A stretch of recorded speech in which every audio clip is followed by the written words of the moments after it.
కమ్మని కొబ్బరికాయ వెచ్చాని నెయ్యిని పోసి కర్పూర ధూపం వేసి ఇష్టంగా ఇరుముడి కడతాం. నువ్వు ఎత్తుకుంటే చాలు ఎన్ని పూనకాలు కంఠమెత్తి పాడుకోగా కన్ని స్వామి కదిలిరాగా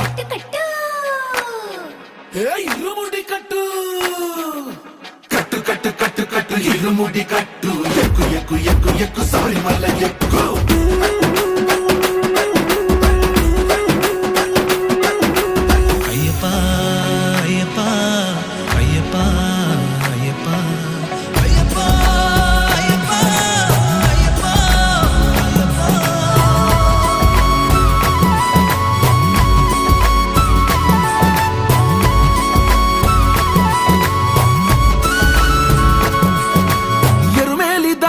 వస్తాం పంబలో నమూనకే వేస్తాం అప్పాచి మేడు